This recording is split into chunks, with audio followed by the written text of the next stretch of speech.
Is Stephen with a PH, Hoyt, Hoitt, and I serve as Executive Director and CEO for Seneca Waterways Council, Boy Scouts of America. All right. And so getting right into it, tell us a little bit of the history leading up to the Babcock Hovey being put on the market. Or is it Hovey? Am I pronouncing it? It's Babcock Hovey. Yeah. Hovey. So Seneca Waterways Council is like one of 14 Boy Scout Council, 15 Boy Scout Councils in the state of New York. We've had some consolidation now. I think by spring we'll be down to 12 because there's several different mergers that are happening in New York as well. But with that kind of back through time, the COVID, a huge impact on the scouting program. A lot of our programs, especially Cub Scouting, younger programs, kind of stopped running. Scouts, what used to be called the Boy Scouting program, or now Scouts BSA program. That actually program has done well. It's flourished. It's doing pretty well. It's growing. But the feeder source is those younger kids in the program. Kind of COVID hits the same time as the Boy Scouts of America going through a bankruptcy. That's the national organization, but we're a part of that. They are our insurance carrier, for lack of a better word. And so we all kind of said, hey, you can't file for bankruptcy without take our insurance with us. Same time that's happening, the state of New York had filed the Child Victims Act, which creates a lot of insurance need for child abuse claims from the 1950s and 60s. I mean, the good news for us is most of the claims that came through there are all old historical claims, but it's why we need the insurance coverage that the Boy Scouts of America was wiping out. So as part of the bankruptcy for the Boy Scouts of America, they let Boy Scout councils come on as third parties to file because we have those insurance assets, assuming that we all contribute. So based on assets and what each organization was worth, every council was basically given a number and said, this is your number if you want to participate as a party in the bankruptcy, which every council in the country voted to do because obviously that insurance asset is going away. So that bankruptcy kind of helps the process of making sure that all of the claims that we have that are historical, even things we don't know about, would get funneled into a trust fund to pay for. Our fair share of the trust fund is $8 million. So it's a big number for us to have to absorb. On the front end, we financed our way to pay the trust fund, but we've got to pay ourselves back. And we realize, like most councils, the only way we really can pay off that trust obligation is to sell an asset. So there's been somewhere in the order of about 12 camps, really in the last decade, but most of it has been the last couple of years who have been put up for sale. So we made the decision, like most every other council in New York, that we've got to sell a camp to fund our way through that. And Hovey was the property that our board came to the conclusion that needs to be property that's sold. How much is that property? It's a beautiful property. I mean, I know last year, was it last year? No, I think it was earlier this year. You and I did an interview and we talked about, and I got a tour of the land and they took me around on that little, I don't know, four-wheeler. Sure, on the Gator. I mean, I saw all the tents and all the different areas and I saw the view of the lake. I mean, it is a beautiful property. How much is it valued at? Yeah, it'll be interesting to see. I mean, the challenge is there's not a lot of comparables. So if you and I sell a house, right, there's dozens and dozens of house sales. So it's easy for a realtor to make a comparison. Here you have a property that's almost 300 acres in size. It sits with a half-mile of lake frontage on Seneca Lake. So how do you if you just take it on a frontage basis, if you were to, though we don't want to, but if you were to say, we're going to just chop it up and be a residence, what is that? What's a half-mile lake frontage worth? And so there just isn't a great comparables. Camp Barton is the Boy Scout camp that belongs to Binghamton. They are just south of us. They're in kind of Interlake and Covert area, but the southern end of Seneca County, Trumansburg, I think. With that camp, the state is purchasing that. That actually is being split between two buyers. They haven't made a public announcement on the sale price on that camp. Though we anticipate that is going to become public here. We understand the state and that council are already under agreement. But based on where the original estimates were, stuff like that, we're feeling confident. We put the property on the market at $9 million, and that may come in under where we think the comparable will be for the Barton sale. So that should be, that 9 to 12 range is where we figured that the Hovey property would land if depending where the Barton property sells. So the Barton property. Yeah, depending on we expect the Barton property to go 5 to 7, somewhere in that range, 5 to 6, 4 to 6, somewhere in there. So so we put it we felt safe putting on the market at $9 million would be a fair price when that comp finally comes through. That number hasn't been publicly disclosed yet because I think they're still working through the final details of the purchase agreement. That we understand they've worked out the details. They're just, signing, getting all the lawyers to do their part and sign off on it. So at some point here in the first quarter of 2023, we expect that to become public knowledge of what the final sale price is. Again, that'll be the best comparable. It's that property north of Ithaca is exactly half the size of Babcock Hovey with exactly half the waterfront. Both are very similar structures as far as they have public water, easy access to septic system or public sewer. Both camps host the public water supply for their respective towns. So they're, I think both properties will come in fairly close to each other on a comp size, with Barton being half the size of Hovey, half the waterfront of Hovey. It's not going to be a true doubling, but pretty close. So whatever that comes in at, the Hovey property should come in, pretty close, or 90% of that value. 190% of that value. Interesting. So you'll be able to pay off that what is it, 8 million that you needed to come up with in that trust for those lawsuits, essentially. Yeah, for the BSA bankruptcy, and it covers a lot, but the trust fund is far and away victims of the Child Victims Act, but is where 99% of that money goes. Correct. The Child Victims Act. Yeah. Okay, so moving right along, what do you know about the state? We kind of chatted about this a little earlier, but what do you know about the state potentially thinking about buying? Is this like not a thing, or? Yeah, so we'll be interested to see what happens. I was surprised in the article that was in the paper, Finger Lakes Times, early in the week, last week, that the states, us and the state are under negotiation. It hasn't evolved that far. We have given tours to a number of state agencies, a number of private organizations, other nonprofits, developers for the tour. We have several that we anticipate making offers that have communicated they have an intention to do that. Ironically, most are waiting for the Camp Barton number to become public because they want to know, from a comparable standpoint, where does that land? Right. So how much actually is the property worth? Yeah. Yeah. What is that one? Because if, depending where that one lands, depends on where this one is. Because again, it's literally 50% of Barton is literally half of the Hovey property, almost in every standard. So so with that, I know several parties are waiting to see where that comparable comes in at, but so far we haven't, nobody's put a physical offer in front of our board for us to kind of chew on or think about. Though we're anxious to kind of move through that process, at the same time we realize, it could take a year or two for a group to negotiate and work through, what would be a good. As someone who is invested in scouting, what do you think is the best case scenario? I remember sort of, like I said, months and months ago when I went there and toured, the men and women there, mostly men, Boy Scouts, they were talking about that they wanted someone to buy it and then to keep it as a camp, maybe in a different way. They didn't really know, but they were hoping that it would stay and serve the same purpose and still be this beautiful property for campers. So that's what they were saying. I don't know what your idea is about like the best case scenario for this property. Yeah, and as we've seen other scout councils go through and kind of sell off their camps, several of them have made that kind of criteria in the sale of their property. Some it's worked, some it hasn't, where they said, hey, we still want a usage opportunity down the road.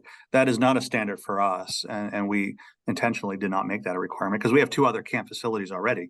That having been said, however, it is possible that you could have a developer buy it. That would almost break my heart because it is a beautiful property. Right. And so with that, you sort of say, in the perfect world, if everything stars and moons could align, yeah, someone that has another nonprofit that runs looking to expand their camping operations, or in this case, the state, whether it's the DEC or the Parks Group, would probably be the 2 most likely entities there. There's some other possibilities. But to have, some entity that comes through, or even, a private group, I know we gave a tour to a group that was really into that glamping camping facility. So they're kind of looking at developing that, but would still allow for scout groups to use the property. Oh, that's so they build like little mini houses. So you kind of rent a cottage for the weekend kind of thing. So it's kind of camping, but it's kind of luxury camping. Oh Um, yeah, we know but that's what it's, me and my husband did that for our honeymoon. That we yeah, went so glamping. It was so much fun. yeah, so to take, take the core of what's already there and say we're going to keep the pool and the facilities that go around that with the shower house and the changing facilities, keep the dining hall turning into a rec center. You could take kind of the core of the facility and make that the centerpiece for kind of a glamping facility, and then and develop this luxury camping facility on the property that groups could still use. Because then scouts could still use the property as well, and it doesn't really modify the property too much. So we could you sort of could see that happening. Those would kind of be the best case scenarios. But it's also not out of the realm of possibilities. You can say this property is, almost half field at this point, open camping areas. It could easily be converted to a winery. And using, whereas the dining, either the training center or the dining hall becomes a tasting lounge. And even in that context, would still probably have enough wooded land that scout groups would still have a chance to go out there and use it. So it has a lot of uses for that property. And so we're hopeful that, a buyer is going to come by and actually kind of keep it. Our preference would be a single buyer that keeps it as a single entity. But that's a little bit of luck. So we're, cross our fingers that something like that comes through. Absolutely. And how many acres is it? 283 officially is total acreage on the property. 283. 283. And we've owned that now 80 years. There hasn't not been a lot of landowners for that parcel, actually, which is interesting. And so we have that history going back all the way to the American Revolution. And it's, but again, it's a really unique parcel. Oh, it is for sure. I mean, I'm excited to see what happens. I really hope, that it's something where the people that are so committed and have so much history with Babcock, I hope that it's something that they, can be happy with too, because I know that they're very, they're invested in the property. They want it to continue to be able to serve. And I guess that kind of leads me into my next question. Scouting and camping. That's something that you said, you have had experience with, correct? Absolutely. So why do you think those kinds of programs are important for young people? Yeah, so and we still run two facilities. So we have Camp Cutler that's in Naples, and then Mesawippi Scout Reservation, the Adirondacks. And so between those two facilities in summer alone, I think we're putting in somewhere around 3,000 kids in the season, which is cool. But to your question, scouting is really about developing character in young people, and camp really just becomes this outdoor laboratory where you get to do that. And so summer camp is usually the highlight activity of the year for kids. And it's an opportunity for them to learn new things, try new activities, new skills, but also, puts themselves in an environment where they have to challenge themselves. I think we joke about it a little bit, but for a lot of scouts, they turn 11 years old, they get into scouts, whether it's a boy or a girl, and they go on that first camp out. There's no mom or dad looking over their shoulder. They're cooking their own meals. That first camp out is usually a disaster. Yeah. Because they have grandiose plans. We're going to call it, it'll be great. We're going to do all these wonderful things. It's a little bit different cooking on a stovetop than it is just with all the resources at home. There's no microwave. There's no oven. Although there could be on a campfire if you want to do a reflector oven, or a Dutch oven. But with that, through that first camp, I know they learn responsibilities of, doing a duty roster and, okay, who's going to have responsibility for cooking and cleaning and getting the food. And they learn to take ownership of the project. And those values of scouting that teach responsibility, help develop character, and that carries through their entire time in scouting. And you sort of see the magic of scouting come alive, and that 11-year-old kid on that really rough first camp out where things don't quite go well. So all of a sudden, he or she are now 14. They're the senior patrol leader. They're the highest ranking kid in the troop. And they're running the show, and the adults are just sitting back and watching it all come together. And it's, scouting is really kind of this magical transformation that helps develop leadership in young people. And that outdoor component is a key element to it, because you're taking kids and putting them in a brand new environment, which puts everybody kind of on an even playing field. And they have a chance to really kind of explore and learn new things and then challenge themselves. And through that, they learn all these wonderful skills that make them what we hope great, productive members of society. And it's also interesting because I feel like we live in a society where there's almost sort of like a movement for this pioneering lifestyle where people are really intrigued about, myself included, living off the land, having your own farm, kind of like making your own food, growing your own food, all of these skills that, young people are learning, and that they're now adults. And I wonder how many of these people that are doing this, when they were children, were they part of, a scouting camp like this? Did they, benefit from these programs? Did that make them think twice about, how they wanted to live their lives? Well, absolutely. And it's amazing the number of skills that kids and people tell me all the time that they'll learn things in scouting, sometimes by accident. I had to do this. I didn't want to, but I had to do it for whatever advancement. You learn a skill and you carry it with you through your entire life. And whether it be, just basic things like first aid or emergency preparedness or knots or lashings or cooking. I'd love to take a photo of those kids on camp out, text it to mom or dad and say, "Hey, see, your kid can do the dishes." Oh yeah. But the skills they learn and that they take with them throughout their entire life. And for a lot of kids, it's just regular everyday living skills. And some of the things we take for granted, the number of kids, for instance, that come to camp that don't even know how to swim.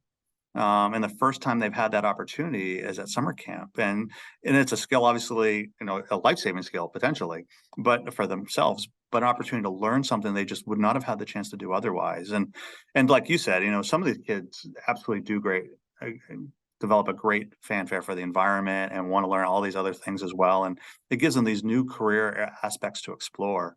And that's kind of one of the neat thing about scouting is every kid's path's a little bit different. And they learn, it takes them on different roads and different ideas and different, hobbies as well as career exploration. And it's a really unique experience that for most kids becomes very singular to themselves, is unique to themselves. So thank you so much for joining us. I think to set the record straight, right now there are no negotiations happening, right? We're not negotiating. That doesn't mean people aren't preparing. And I suspect the story that was in the paper last week was really, someone had inside scoop on the groups are preparing, and we know the groups are preparing because they've had tours and there's interests. And so I suspect there's absolutely groups who are preparing to start that process, but we're not quite there yet. All right. Well, thank you so much. Please keep us posted with what you know when you know it. And I really appreciate the time. We will talk about getting you in sometime in January. Oh, I would love to do that. Yes, you can come Great. see the studio. It'll be great. We'll have you as a guest. It'll be fun.